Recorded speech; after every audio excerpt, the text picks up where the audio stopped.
반갑습니다. 잘 계셨습니까? 또 우리 교우님도 오시고 정말 많은 분들이 와주셔서 대단히 감사합니다.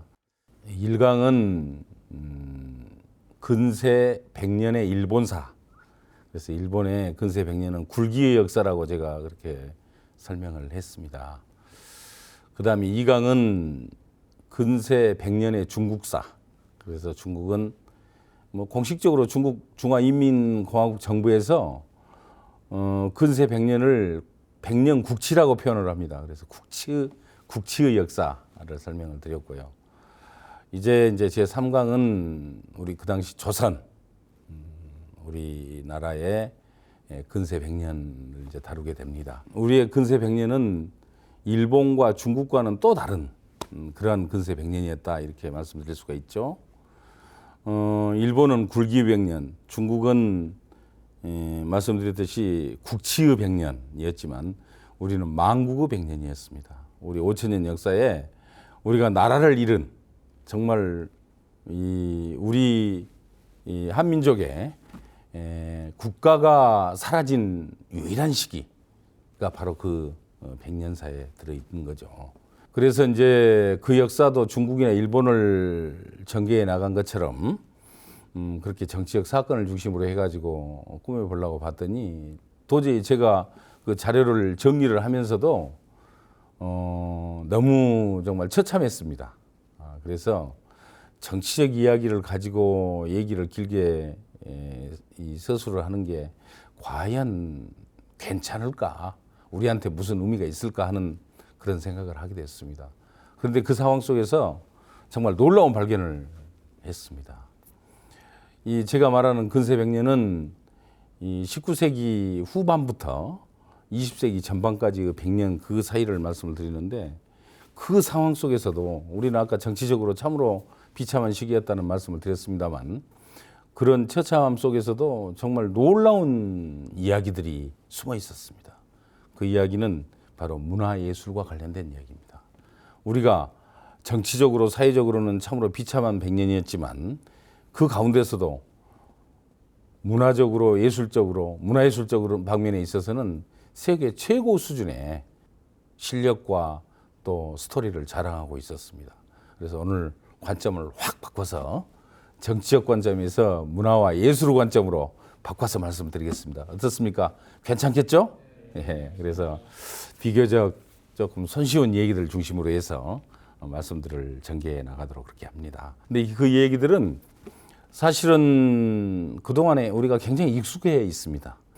그러한 이야기들을 비교적 지금의 관점에서 우리의 관점에서 좀 쉽게 그렇게 풀어 나가도록 하겠습니다. 이 시대는 정조대왕 계명군주 정조대왕이 돌아가시고 나서 그 아들인 순조임금 그 또 손자인 이 헌종 그리고 강화도령이라고 해서 정말 준비가 전혀 안 됐던 그 당시 제왕 철종까지 그 3개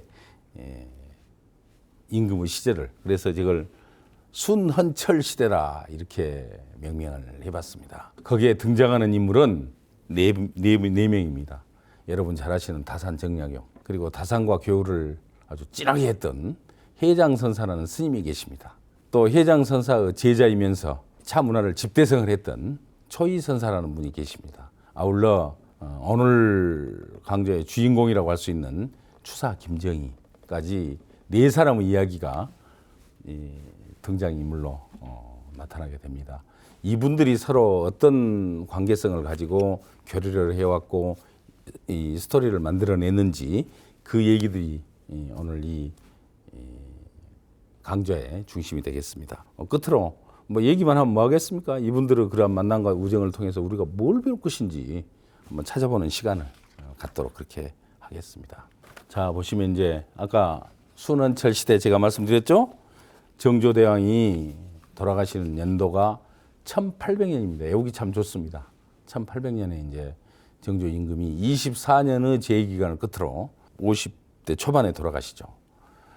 돌아가시고 나서 이제 그 아들인 순조 임금이 등극을 하십니다. 그래서 순조와 헌종, 철종 그 3대 제위 기관 그게 우리로서는 굉장히 중요한 시기였죠, 사실은. 잘 아시는 것처럼 정조 임금은 역대 우리 제왕들 중에 가장 훌륭했던 제왕 하나라고 그렇게 말씀을 드려도 괜찮은 그런 계명군주였습니다. 그 후에 이제 뒤를 이은 임금들이 잘 이끌어줘야 되잖아요. 그보다 더 잘해야 되잖아요. 그런데 그렇지 못했습니다. 그 후로 이 1800년부터 이제 철종 임금이 돌아가시는 연도가 이 1864년입니다. 그래서 그 65년 동안 그 기간이 굉장히 중요한 기간이었고 그 시기에 이 여러 정치적 또 경제적, 사회적 이 상황에 따라서 이 근세 우리 민족의 미래가 결정되는 그런 시기였는데 그 시기를 정말 잘 못 보냈습니다. 그래서 암흑의 어떻게 보면 65년이죠. 결국 망국으로 갈 수밖에 없었던 원인을 만들어낸 그 65년의 이야기.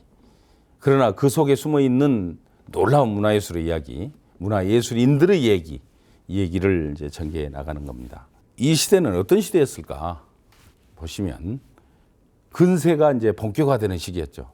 그러니까 1800년부터 1800년대 그 중반까지 그 시기가 이제 근세를 준비하고 근세가 열려나가고 이렇게 하는 시기였습니다. 근데 그 시기에 서양에서는 대단한 변화가 일어나는 거죠. 소위 레짐 체인지라고 우리가 얘기를 합니다만은 체제가 바뀌는 절대 왕정에서 자본주의 입헌군주국으로 대부분 다 바뀝니다. 영국이 그렇고 스페인이 그렇고 또 여기 나와 있습니다. 프랑스도 마찬가지고 프랑스는 이제 공화정으로 바뀝니다만은 네덜란드가 또 그렇습니다. 그러면서 경제적으로도 이제 완전히 자본주의 체제가 뿌리를 내리는 그러한 시기였습니다. 그러니까 지금 우리가 경험하고 살고 있는 이 시대, 그 기틀이 바로 이 시기에 만들어졌다는 거죠. 그러면 유럽에서는 그렇게 했는데 동아시아 3국은 어떻게 했을까? 동아시아에서도 많은 변화가 당연히 일어나죠. 일어나지만 서양의 개항 요구라는 그러한 이 말하자면 서양의 힘에 의한 개항이 되고 또 서양의 요구에 의해서 억지로 바뀌어지는 그러한 변화를 겪게 됩니다. 결국 그러한 변화들이 이 동아시아 삼국이 이 큰 격동을 겪게 되는 또 그 이유이기도 한 거죠. 이 시대는 서세 동점의 시대입니다. 서양의 무력과 세력이 이 아까 동아시아 삼국을 향해서 아주 침략으로 또 경우에 따라서는 압박으로 또 경우에 따라서는 개항 요구로 이렇게 밀려 들어왔던 그런 시기이기도 합니다. 청나라의 변화의 첫 번째 가장 큰 모멘텀은 그 당시 아편전쟁이었죠. 1840년에 제1차 아편전쟁이 일어나서 아주 영국군에게 정말 생각지도 않을 만큼 아주 처참한 패배를 청나라는 겪게 됩니다. 그래 놓고 나서 이제 영국이 요구한 대로 다 들어줬죠. 청나라가. 잘 아시는 것처럼 홍콩을 영국에 100년간 넘겨주지 않습니까? 그리고 5개 항을 개항을 하고 그랬는데도 이제 영국 입장에서 보니까 별로 마음에 안 들어요. 그런 정도 가지고는 이 자기들의 욕심을 채울 수가 없었습니다. 그래서 프랑스까지 끌어들여 가지고 제2차 아편전쟁을 또 일으키죠. 제2차 아편전쟁을 일으켜서 텐진을 통해서 북경까지 점령을 합니다. 어쨌든 이렇게 청나라는 강제로 개항이 되고 그래서 이제 수탈의 이 역사가 계속될 수밖에 없는 거죠.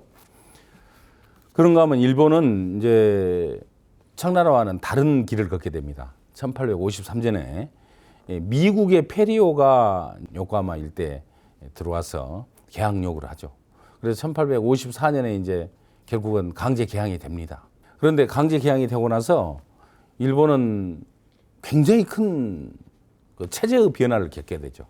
일왕은 사실상 존재하지만 통치하지 않는 그러한 존재였고 그 밑에서 쇼군이라는 소위 도쿠가와 가문에서 일본을 통치를 했습니다.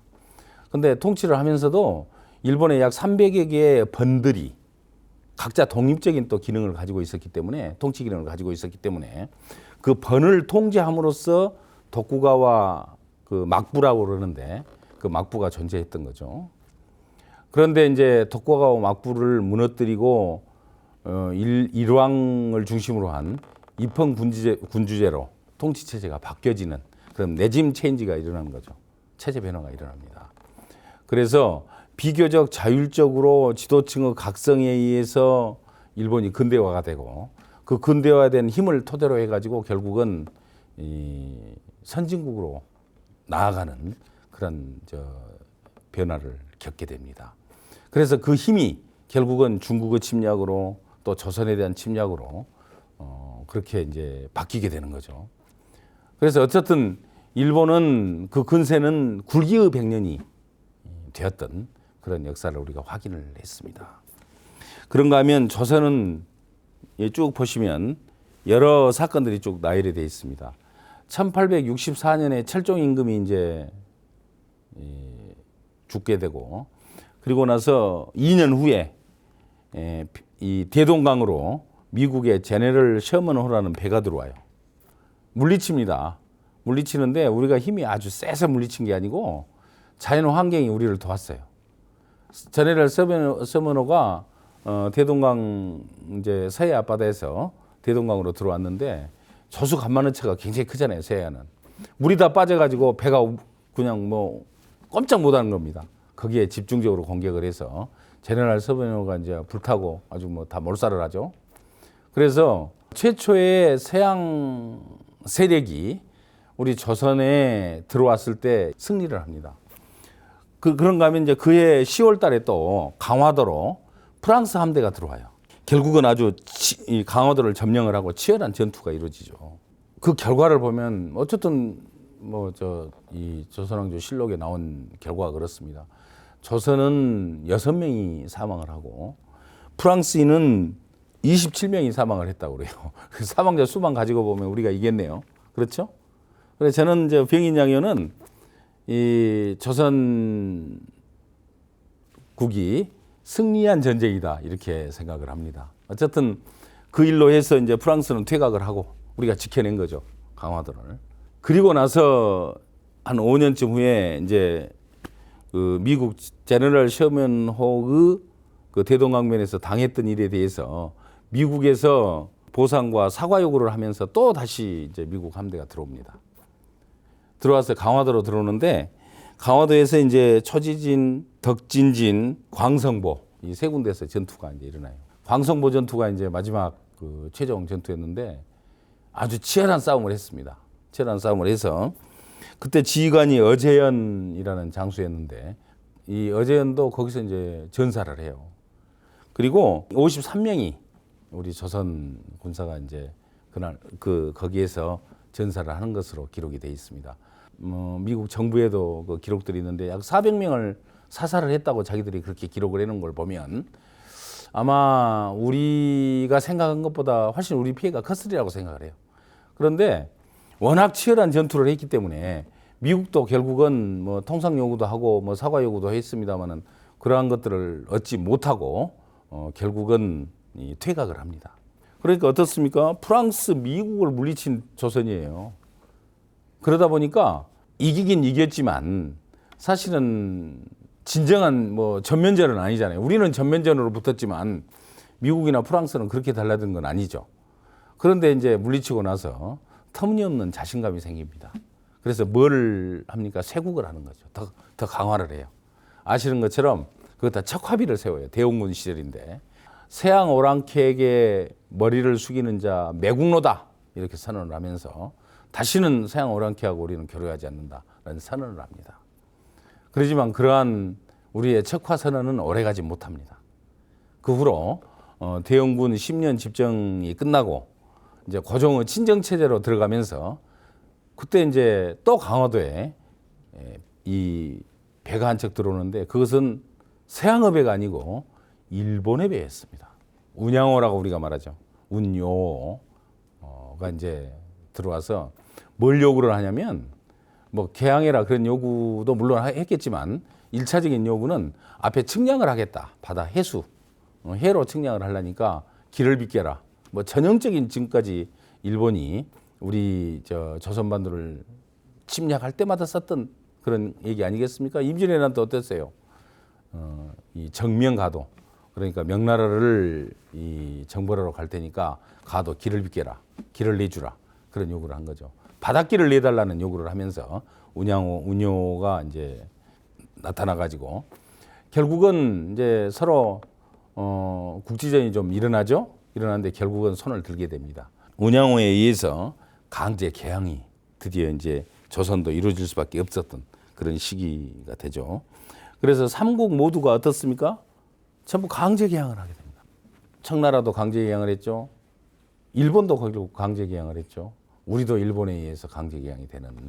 그러니까 서양은 자기들의 자발적인 근대화가 이루어졌지만 우리 동양 상북은 강제 개항에 의한 근대화가 이루어질 수밖에 없었던 그런 상황이 됩니다.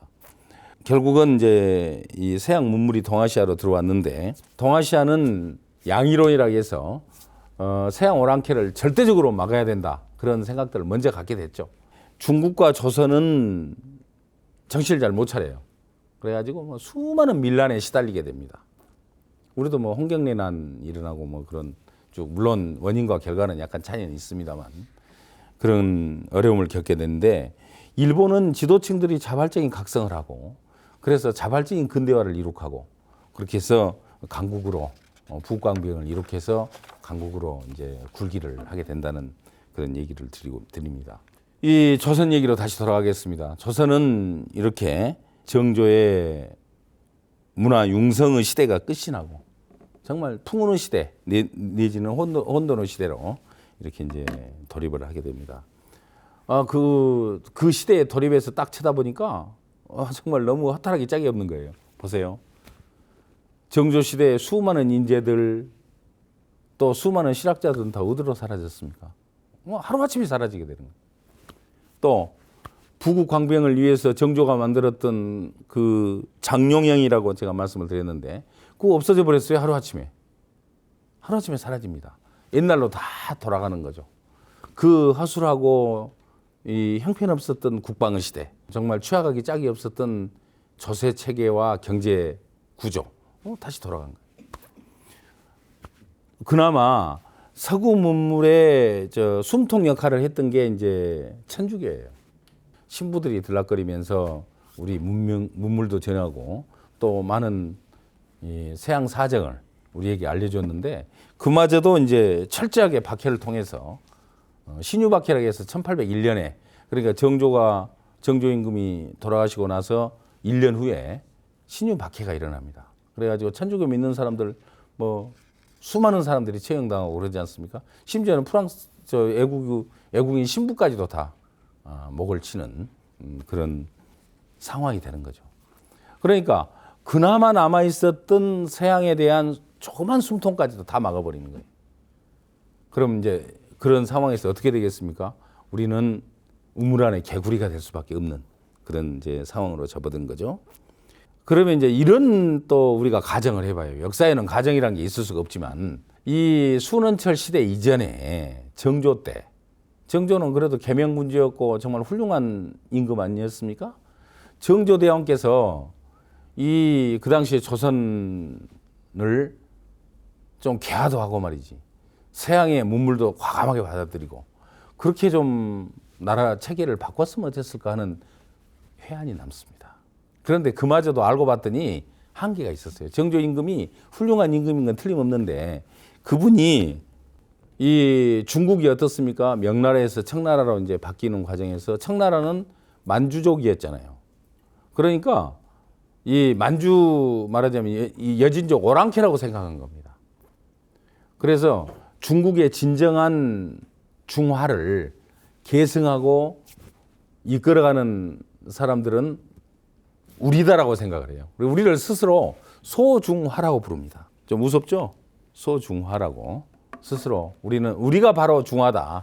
스스로 우리가 중국을 우리가 계승했다고 생각하는 그것도 참 우스꽝스럽게 짝이 없는 거죠. 그러다 보니까 서양 문물이 굉장히 발전해 있고 서양이 큰 부국 강병을 이룩했다는 것을 알아요. 정조대왕은 잘 알고 계셨습니다. 그럼에도 불구하고 그 세왕의 문물을 우리가 스스로 받아들이고 그렇게 해서 우리가 스스로 부국강병을 이룩하고 우리가 강국으로 도약할 수 있는 기회를 생각을 못한 거죠. 그게 어떻게 보면 계명군주 정조의 큰 한계였다 이렇게 생각할 수가 있습니다. 정조가 돌아가시고 나서 이제 순원철 시대 이게 이제 소중화 그나마라도 그나마 우리가 정말 자부심을 가졌던 소중화도 무너지고 말죠. 그 무너지는 이유가 뭐냐? 세도 정치입니다. 세도 정치. 세도 정치는 외척이나 처족이 정권을 잡고 모든 국정을 농단을 하는 그러한 정치 체계를 말합니다. 주로 이제 여기에 세도 정치가 결국 조선 만국의 시작이 되는데 세도 정치는 한마디로 이렇게 표현드릴 수가 있습니다. 국정을 자기들의 비즈니스로 삼는 거예요. 그런데 그때 국정에서 비즈니스 삼을 만한 거리는 두 가지였습니다. 한 가지는 인사권. 인사권을 완전히 쥐고 농단을 하는 거죠. 한 가지는 조세입니다. 세금. 이 여러 세금 체제가 있죠. 전정, 군정, 항곡이라는 이제 크게 삼정이라고 말합니다만 그 삼정 중에서도 군정이었습니다. 군정. 말하자면 군포. 군대를 가거나 안 가는 대신에 이 세금을 내야 되는 거죠. 그걸 군포라 그러는데 그걸 한 필을 뭐 두 필로, 두 필을 또 한 필로 이렇게 이제 늘 조선 시대에 그게 바뀌어 옵니다. 그러니까 인사권과 군포를 가지고 이제 국정을 농단하고 자기들의 이권을 챙기는 거죠. 그게 세도 정치입니다. 쉽게 표현하면. 그럼 어떻게 했냐? 인사권은 경직이 있고 이제 이 소위 향직이 있어요. 그러니까 서울에 있는 직책들, 예를 들어서 뭐 판서나 뭐 참판 그런 이제 궁궐에 있던 여러 가지 그 관직들은 자기 일적으로 다 채워요. 그러니까 안동 김씨가 이제 그 당시에 뭐 크게 발호를 했기 때문에 안동 김씨들이 다 차지하는 겁니다. 그럼 이제 이 소위 말해 향직은 어떠냐? 지역에 이제 그 당시에 뭐 목사, 혈령 또 뭐 군수 뭐 이런 직책들이 있었죠. 그 직책은 전부 돈 주고 파는 거예요. 안동 김씨 뭐 김문근의 집 앞에 뭐 거의 돈을 바리바리 이제 보따리로 싸고 와서 향직을 얻기 위해서 이렇게 줄 서 있는 거죠. 그러면 이제 그 자리를 이제 향직을 얻었어요. 어느 자리를 예를 들어서 어느 군수 자리를 제가 얻었어요. 그래서 가고 있는데 가서 뭐 며칠 있다가 바뀌는 경우도 있고 가다 보면 또 새로운 사람을 임명을 해요. 그 사이에. 그래서 내려가서 막 취임식 거치고 나니까 후임자가 나타나는 뭐 그런 일이 비일비재했습니다. 그러니까 지금 그 지역사 뭐 향토사 같은 게 이제 요즘 뭐 많이 나오고 있는데 그런데 한번 기회가 있으면 보세요. 이 시기에 바뀐 기간이 한 두 달이면 굉장히 오랫동안 근무한 겁니다. 뭐 보름, 일주일. 그 바뀔 때마다 돈 받고 이제 보내는 거죠. 그걸 공명첩이라고 그럽니다. 그러니까 그 사람의 돈 양에 따라서 공명첩을 주고 교지를 내려요. 그러니 뭐 제대로 되겠습니까? 그 짧은 기간 중에 자기가 들인 뱃을 얻는 값을 빼야 되니까 가면 어떻겠어요? 군포 아까 말했던 군포를 막 억지로 막 부과를 하는 거예요. 그러니까 뭐 항구참정이니 백골중포니 이런 얘기 들어보셨을 거예요. 어린아이 막 태어난 애한테 군포를 먹이고 돌아가신 분한테도 군포를 먹이고 이렇게 해가지고 이제 수탈을 하는 거죠. 그러니 뭐 백성들은 삶이 어떻게 되겠습니까? 그러니까 안동 김씨는 세계 최고 수준의 정말 그 부유한 재벌이 됐는지 모르지만 백성들은 세계 최빈국의 생활을 하는 거죠. 그게 이제 조선 말기에 그 처참한 상황이었습니다. 그러니 나라가 망하지 않으면 뭐 정상이 아닌 거죠. 그런 상황 속에서 이제 순조를 한번 볼까요? 순조는 정조대왕의 아들이에요. 그러니까 뭐 부전자전이죠. 꽤 똑똑한 왕이었습니다. 10살에 즉위를 해요. 그러니 이제 나라를 다스릴 수가 없죠. 그래서 5년 동안 영조대왕의 계비였던 정순왕후 김씨가 이분은 안동 김씨는 아닙니다. 경주 김씨인데 안동 김씨가 아닌 경주 김씨인 정순왕후 김 씨가 5년 동안 수렴청정을 해요. 그러다가 이제 15살에 순조 임금이 이제 친정 체제로 들어갑니다. 불행하게도 이 순조에게는 부인이 이제 안동 김 씨였어요. 그래서 순원왕후 김 씨의 아버지가 김조순이라는 그런 이제 장인이 있었죠. 그분이 안동 김 씨인데 세도 정치를 하기 시작합니다. 철저하게 합니다. 김씨 체제로 싹 바꿉니다. 그래가지고 순조는 뭐 15살에 이제 친정을 했으니까 그 나이에도 어린 왕이잖아요. 똑똑하면 뭐 합니까? 장인이 훨씬 더 국정을 장악하고 다 알아서 해주는데. 그러니까 순조 임금이 할 일이 별로 없어요. 그래서 실제로 순조 임금은 34년을 통치를 했는데 1800년부터 1834년까지 제의를 합니다. 했는데 실제 뭐 이름이 우리가 기억을 잘 못하잖아요. 그분을 똑똑한 임금이었음에도 불구하고 세도 정치의 희생양이 되고 마는 거죠. 근데 순조 임금의 제위 기간 중에 정말 역사를 바꾸는 일이 또 일어납니다. 그 아들이 있었어요. 효명세자라고. 근데 효명세자가 그 당시에 아마 그 역대 조선의 세자와 임금들 중에 가장 잘생긴 사람이었답니다. 뭐 얼마나 잘생겼는지는 뭐 제가 잘 모르겠습니다만 이 효명세자가 지나가면 뭐 궁녀들이 숨어서 얼굴 보려고 막 그러니까 지금 같으면 상남자라 그럽니까? 얼굴도 잘생기고 학식도 뛰어나고 인품도 훌륭하고 심지어는 뭐 활도 잘 쏘고 칼도 잘 쓰고 하는 무예도 아주 탁월한. 그래서 정조대왕보다 더 훌륭한 임금이 틀림없이 탄생할 것이라는 그런 기대들이 팽배해 있었죠. 근데 정말 그 나라가 어려울 때는 뭔 일이 잘 안 되잖아요. 그 효명세자가 22살의 나이로 갑자기 이 타계를 하게 됩니다. 갑자기 죽어요. 그런데 이제 순조 임금이 자기 아들을 보는 재미로 살았어요. 자기 장인이나 처족에 의해서 정권도 다 뺏기고 유명무실한 왕으로서 존재하고 있었지만 그러나 나에게는 저렇게 훌륭한 아들이 있다. 실제로 자기 아들한테 수렴청정도 시킵니다. 이미 임금 제왕 수업을 다 시켜요. 그런데 그런 과정에서 22살 때 갑작스런 질병으로 세상을 뜨게 됩니다. 어떻게 되겠습니까? 순조는 그때부터 돌아가실 때까지 거의 밖에를 안 나왔습니다. 말하자면 모든 희망을 다 잃은, 임금이 희망을 잃었는데 나라가 희망을 잃지 않겠습니까? 국가적인 불행이 되는 거죠. 그러다가 이제 순조가 돌아가시고 나서 효명세자는 이제 죽었잖아요. 효명세자의 아들이 이제 제위에 오릅니다. 그 임금이 헌종입니다. 근데 헌종도 그 영조 효명세자 못지않은 또 아주 잘생긴 임금이었다 그래요. 상당히 똑똑했습니다. 헌종 임금은 이 정조대왕에 버금가는 이 소위 계명군주가 될 것으로 이분도 기대를 받았어요. 근데 이분이 8살에 이제 즉위를 합니다. 왜? 자기 아버지가 돌아가셔가지고 아버지가 임금을 하다가 자기한테 넘겨줘야 되는데 그러지 못하고 아까 효명세자가 일찍 22살의 나이로 죽었다 그랬죠? 그러다 보니까 이 순조가 돌아가시고 나서 8살의 나이로 즉위를 해요. 그럼 너무 이제 어린 나이에 즉위를 했죠? 어떻게 했습니까? 당연히 누군가는 수렴청정을 하게 되죠. 그 사람은 누구겠어요? 궁궐에 있는 분들 중에서 가장 말하자면 이 어른이 하게 됩니다. 그 사람이 순조의 부인이었던 순원왕후 김씨입니다. 아까 제가 말씀드렸죠? 순조의 부인이었던 순원왕후 김씨는 안동 김씨였습니다. 그래서 순조 때 이루어졌던 안동 김씨의 세도 정치가 그 아들이었던 손자였던 헌종 때까지 계속됩니다. 이제 안동 김씨 세상이 됐네요. 철저한 안동 김씨 세상이 되는 거죠.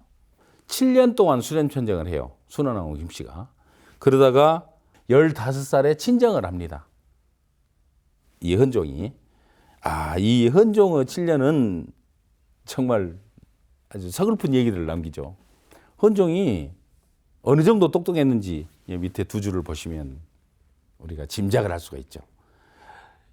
정조 임금 때 초계문신이라고 해서 조선시대 똑똑한 학자들을 불러다가 국정을 기획을 하고 연구를 했던 곳이 규장각이라고 있었습니다.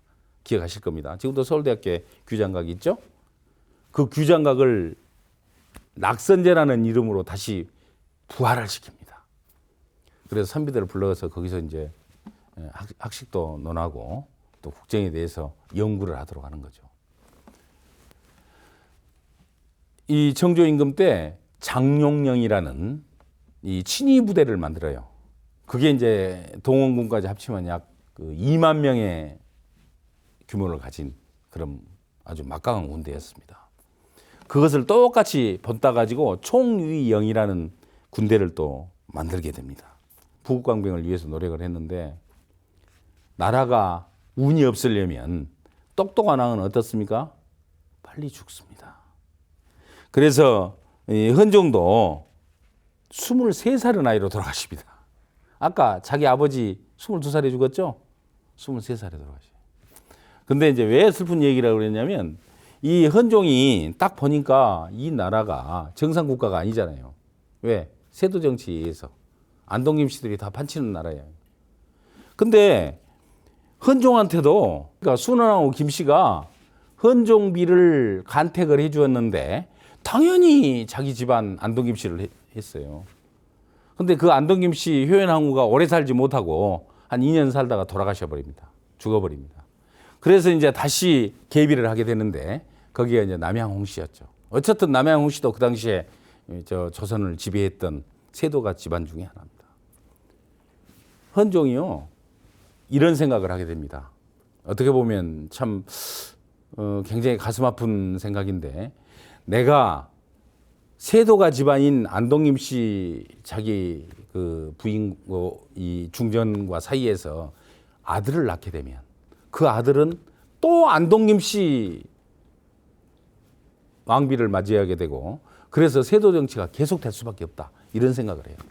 그래서 자기의 정비하고 사이에 애를 안 낳기 위해서 엄청나게 노력을 합니다. 8살에 즉위를 해서 15살에 아까 친정체제가 됐다 그랬죠. 그리고 나서 23살에 이제 돌아가시는데 그 사이에 8년 집권 기간 중에 3명의 후궁을 드립니다. 그래서 그 3명의 후궁 사이에서 아들을 낳기 위해서 무지막지한 노력을 해요. 그래서 몸에 좋은 홍삼을 그렇게 좋아하셨답니다. 빨리 돌아가신 이유가 뭐냐 그에 대해서 이제 뭐 여러 가지 설이 엇갈리기는 합니다. 폐결핵으로 죽었다는 얘기도 있고 심장마비로 죽었다. 보약을 많이 드셔서 심장마비로 갑자기 급사를 했다는 그런 얘기도 있습니다.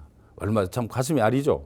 그 젊은 임금이 세도 정치의 그 막대한 폐해를 보면서 그걸 벗어나기 위해서 노력을 했던 그 처참한 흔적 바로 헌종의 얘기에 담겨 있습니다.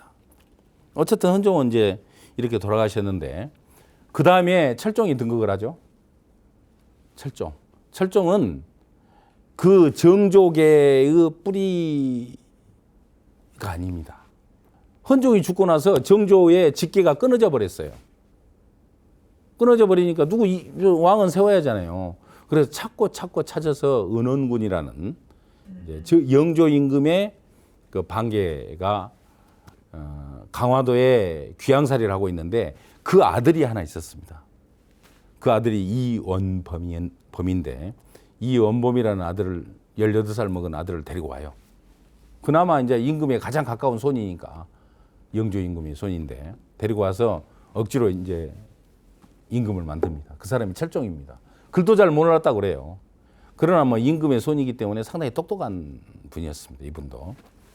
근데 여기에도 오자마자 가장 이 궁궐의 어른이 누구였다 그랬습니까? 순원왕후 김씨죠. 여전히 순원왕후 김씨는 살아 있었어요. 이분이 또 수렴청정을 합니다. 3년 동안. 그럼 제일 먼저 한 일이 뭐겠습니까? 철종비를 간택해 주는 거죠. 철종비는 누구겠어요? 자기 집안에 안동 김씨를 또 붙입니다. 그래서 철인왕후 김씨입니다. 아마 드라마 좋아하시는 분들은 철인왕후라는 드라마를 보셨을 수도 있습니다. 그 철인왕후가 바로 철종비를 말합니다. 당연히 안동 김씨죠. 그 철인 왕후의 아버지가 누구였냐? 김문근이라는 사람이었습니다.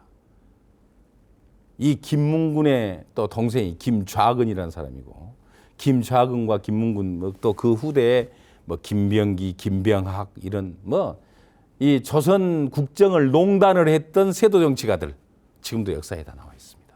이 철종의 안동 김씨 시대 그게 끝나는 게 언제예요? 철종이 죽고 나서 끝나겠죠. 놀랍게도 순원왕후 김씨가 사라지고 효명세자 있었죠. 그분이 익종으로 추존이 되는데 그분의 이 부인이 조 씨였습니다. 풍양조 씨. 그 효명세자 비가 대원군을 지명을 합니다. 그래서 고종이 탄생을 하는 거죠.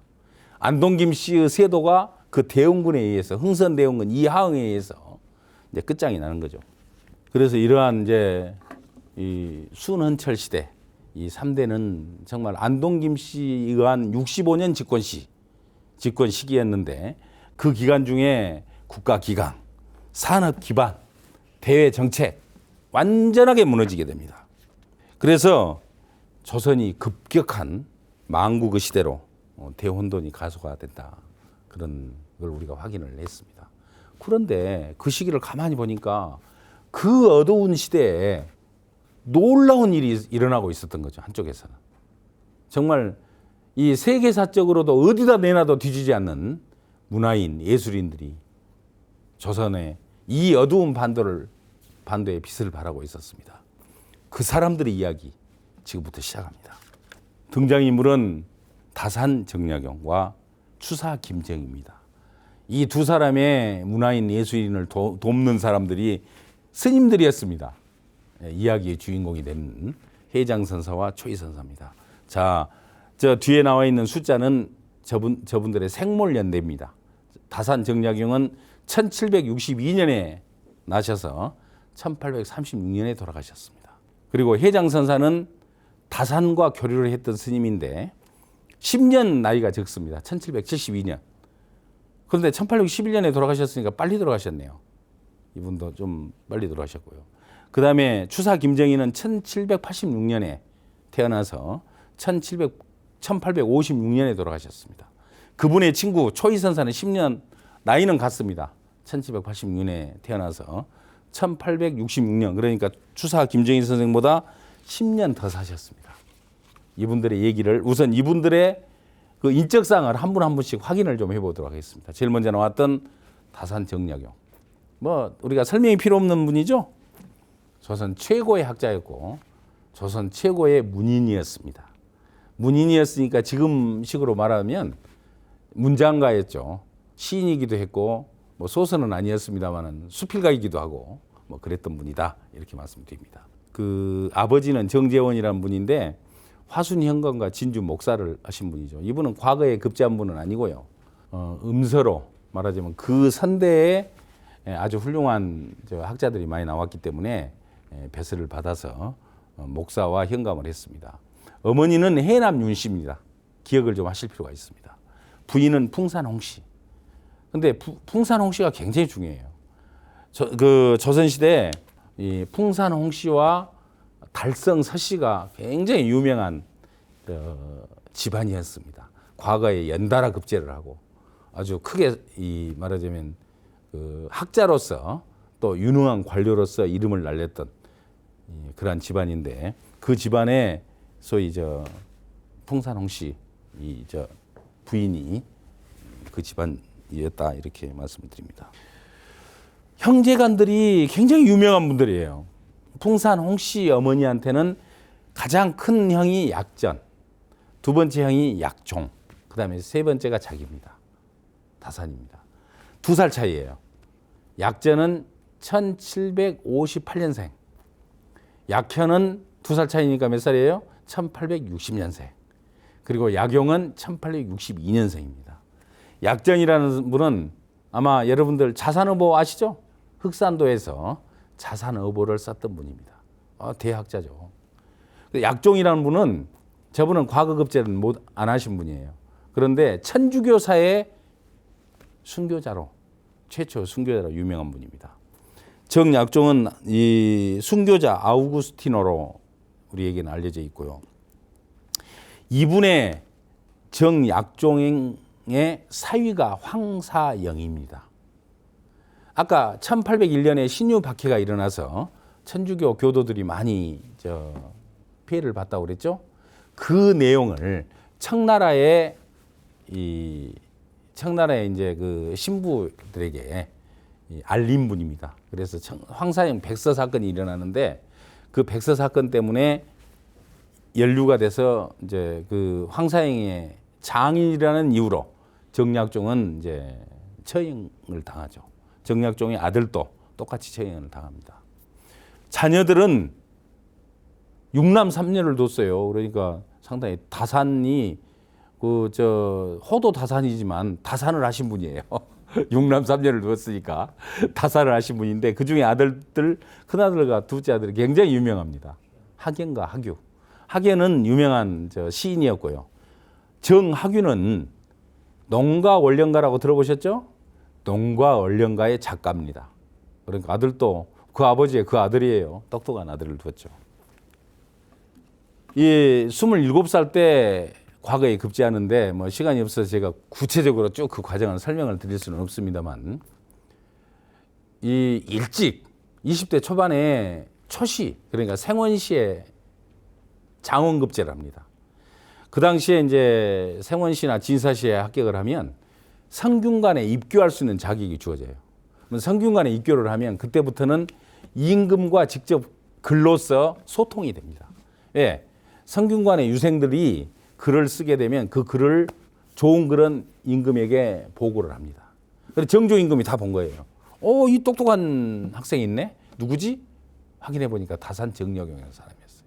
그런데 의외로 과거는 계속 몇 번 떨어져요. 한 두어 번 낙방을 합니다. 왜? 3년마다 식년실학 해가지고 시험을 보죠. 중간중간에 경우에 따라서 별실학에서 또 과거가 이제 시험이 있습니다. 그래 두 번 떨어지고 세 번째 27세 그러니까 정조 13년 1789년에 합격을 해요. 급제를 합니다. 그 급제를 하는데 2등으로 급제를 했어요. 그래서 을과라 그럽니다. 그걸. 1등은 뭐겠어요? 우리가 잘 알죠? 장원. 2등은 을과. 그러면 3등은 뭐겠습니까? 갑을 병과네요. 그러죠? 병과. 4등은 그건 없더라고요. 그냥 급제예요.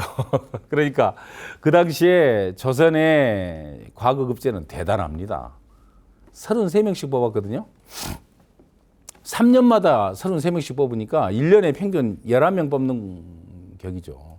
그러면 조선의 수많은 학생들, 유생들 중에서 11명을 뽑는 거예요. 1년에. 3년에 33명을. 그러니까 천재들이죠, 다. 그러니까 조선에 과거급제 했던 사람들은 한마디로 말하면 천재다 이렇게 생각하면 돼요. 요즘 뭐 행정고시 200명, 300명씩 뽑잖아요. 그렇게 생각해 보면 조선의 과거급제자는 대단한 실력자들입니다. 그 중에 2등을 하신 분이에요. 근데 1등을 했던 사람이 서영보라는 사람이 있습니다. 좀 기억을 해 두시기 바랍니다. 그러다가 이제 합격하고 나서 5년 후에 경기도 암행의사로 나갑니다. 나가가지고 이곳저곳 다니면서 나쁜 짓 한 사람들을 많이 처벌을 해요. 그 중에 연천 영감 김양직과 상령군수 강명기를 감옥에 보냅니다. 감옥에 보내는데 김양직은 어떤 사람이냐? 정조가 굉장히 효자 임금이었잖아요. 과거에. 그 효자 임금의 묘자리를 봐준 사람이 직관입니다. 그러니까 얼마나 집안에서는 상당히 이 김양직이라는 사람을 귀하게 여겼겠습니까? 그리고 상령군수 강명길은 누구냐? 어머니 해경궁 홍씨의 주치예요. 지금 같으면 어이였습니다. 그러니까 이 김양직과 강명길은 노예할 패밀리들하고 통하는 사람들인데 이 사람들을 이 정약용이 정조 임금에게 처벌을 해야겠다고 이제 소를 올려요. 정조도 굉장히 갈등을 하죠. 그러나 그대로 합니다. 하는데 그것도 하고 또 서용보라는 그 당시에 이제 서영보가 아니라 서용보입니다. 서용보라는 경기도 관찰사가 있었는데 경기도 관찰사 서영보가 이 다리를 만들어요. 왜 그러냐? 정조 임금이 아버지 사도세자의 능묘에 참배를 하러 갈 때 강이 두 개가, 큰 강 하나는 한강이 있었어요. 한강을 건넌 데는 배다리를 만듭니다. 그건 정약용이 만듭니다. 그 배다리로 해가지고 배를 이어갖고 다리를 만든다고 말이에요. 한강을. 지금은 뭐 한강에 여러 다리들이 있지만 그 당시는 없었으니까. 배다리를 만들어가지고 건너오면 안양 일대에서 또 능묘를 가는데 이제 하천이 지금은 뭐 조금 압니다만 그때는 상당히 큰 천이 있었어요. 만안천입니다. 만안천. 안양 가면 지금도 만안구 있죠? 그 만안구에 만안천이 있는 거예요. 이 만안천을 만든 사람이 아까 봤던 서용보라는 경기도 관찰사였습니다. 그래서 알고 보면 정조의 효도달인 거죠. 이 만안교가. 그런데요. 서용보가 만안천을 만들면서 비리가 있었던 모양이에요. 말하자면 비싸게 장리쌀이라 그러죠. 백성들을 동원하고 이제 뭐 쌀을 주는데 그걸 뭐 제대로 지급을 안 했던 모양입니다. 그걸 비리를 찾아가지고 경기도 관찰사도 파직을 시켜야겠다. 이렇게 임금한테 소를 올립니다. 근데 임금님이 다 받아줘요. 자, 보십시오. 김양직, 강명길, 서영보 전부 다 정조 임금하고 직접 다 관련성을 가진 사람들이에요. 그런데 다 처벌을 합니다.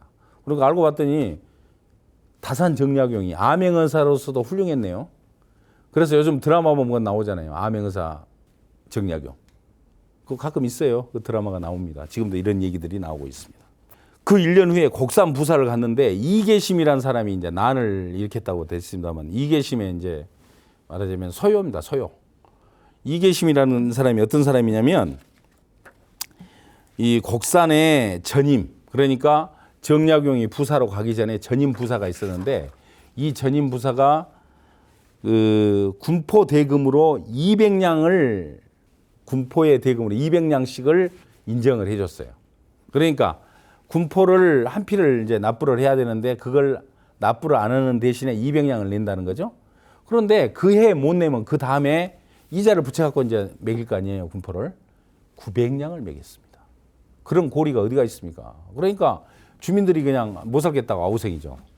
그 주민들을 끌고 곡산 부사에 말하자면 관하로 쳐들어갔던 사람이 이계심입니다. 그러니까 이제 그게 알려져 가지고 군대가 동원이 돼요. 그러니까 백성들이 다 흩어지죠. 이계심도 잠적을 합니다. 그래서 잠적했어요. 그렇게 끝났는데 정약용이 부임을 하는데 갑자기 그 부임길에 앞에 누군가 나타나 가지고 큰 절을 딱 올리는 거예요. 그 사람이 바로 이계심이었습니다. 새로운 사또가 부임을 하니까 대감, 내가 이렇게 억울한 꼴을 당했습니다. 그리고 제가 반란은 수괴가 돼가지고 지금 도망다니고 있는데 저를 살려주십시오. 이렇게 이계심이 하소연을 하는 겁니다. 그럼 어쩌겠습니까? 보통 사람 같으면 일단 저놈을 옥에 가둬라 이렇게 얘기하겠죠. 그리고 나서 처벌을 하겠죠. 다사는 이렇게 말합니다. 너는 참으로 귀한 일을 했다. 네가 한 일은 천냥으로도 갚을 수 없다. 무죄 방면을 합니다. 그래서 이계심의 사건이라고 해서 이 조선의 중요한 그 한 획을 그었던 그런 사건이기도 합니다. 이 얘기를 역사 기록에는 이계심의 난이라고 기록도 돼 있고 이계심의 소요라고 기록도 돼 있습니다만 이계심에 대해서 어디 그 정사에 기록을 못 합니다. 그러잖아요. 난을 기록할 수는 없죠. 난을 용서한 건데 어디에 나오냐? 다산이 죽기 전에 자기 자찬 묘비명을 써요. 자기 묘비에다 이렇게 써라. 거기에다 자기가 기록을 해놨습니다. 이계심의 사건을. 그래서 이계심의 난을 이렇게 처리를 잘했던 벼슬은 1799년에 형조 차미까지 올라갑니다. 1799년은 정조대왕이 돌아가시기 1년 전입니다. 형조 차미는 지금 같으면 법무부 차관 보를 말합니다. 그러니까 법무부 장관은 형조 판서, 법무부 차관은 형조 참판, 법무부 차관 보는 형조 참입니다. 그러니까 다산 정약용이 벼슬이 그렇게 아주 높은 것은 아니었네요. 그걸 우리가 확인할 수가 있는 거죠. 그 다음에 이제 이 정조대왕이 돌아가시고 나서 장기로 유배를 갑니다. 국정농단죄로 걸려가지고 장기로 유배를 가는데 그 다음 해 아까 황사형 백서 사건 제가 잠깐 설명했죠? 황사형 백서 사건이 나서 저 강진으로 더 먼 곳으로 재유배가 돼요. 그 다음에 이 강진에 있다가 8년 후에 강진에 초당을 짓습니다. 초당은 뭐냐?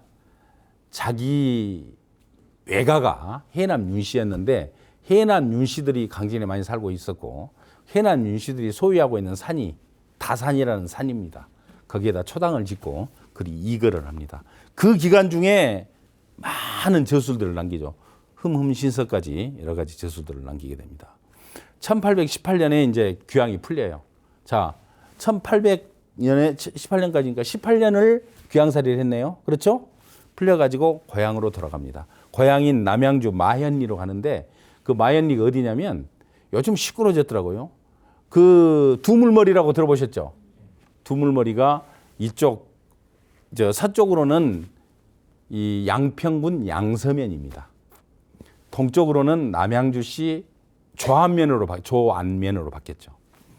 그래서 이제 거기 조안면 일대가 이제 자기 그 귀향이 풀려서 갔던 남양주 마현리 일대죠.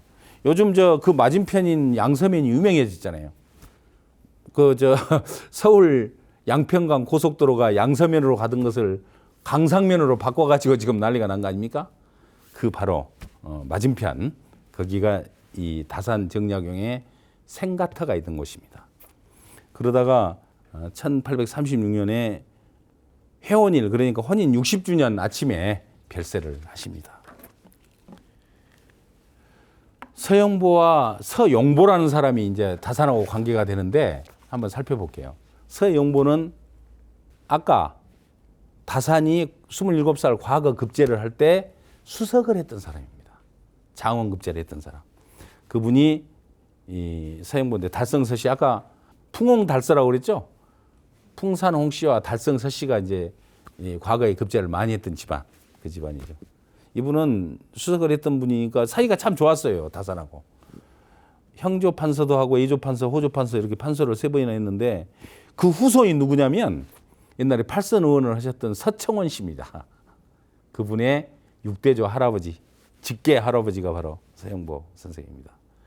그때 장원급제를 했던 분이고 이 서영보의 할아버지가 정조대왕의 스승이었습니다. 서지수. 좋은 집안이었죠. 아주 서영보는 명필로 유명해가지고 지금 창덕궁 인정정 글씨가 바로 서영보의 글씨고요. 경기도 일원에 가면 서영보의 글씨들이 많이 남아 있습니다. 서영보라는 사람은 그런가 하면 이름은 비슷한데 전혀 다른 사람입니다. 저도 같은 사람인 걸로 착각해서 자료를 쭉 봤더니 다른 사람인데 여기는 경기도 관찰사 하다가 어땠습니까? 아까 파직당했죠? 이분이 뒤에 영의정까지 올라요. 그래가지고 다산 정량이 상당히 똑똑한 사람이었기 때문에 계속 등용을 하려고 노력을 합니다. 말하면 임금이 순조대왕이. 그런데 철저하게 그걸 막는 사람이에요. 이분이 재수 없이 다산 입장에서는 재수가 없는 거죠. 영의정까지 올라가지고 과거에 그 상당한 악감정이 있었던가 봐요. 2번이나 이 다산이 다시 살아남는 것을 반대를 하게 됩니다. 아까 이 만왕교는 제가 말씀을 쭉 드렸죠. 다산 정약용이 파직시켰던 경기도 관찰사 서용보가 만들었던 정조가 사도세자 능에 참배하러 갈 때 능묘의 편의를 도모하기 위한 다리, 그러니까 효도다리라고 얘기를 합니다. 지금도 남아 있습니다. 이 시간은 여기까지 마치도록 하겠습니다. 다음 시간에는 이제 이어서 추사 김정희 얘기를 중점적으로 다루도록 그렇게 하겠습니다. 그리고 네 사람의 서로 관계되는 또 여러 일화들을 정리해서 모아가도록 그렇게 설명을 드리도록 그렇게 하겠습니다. 이 시간 여기까지 마치겠습니다. 수고하셨습니다.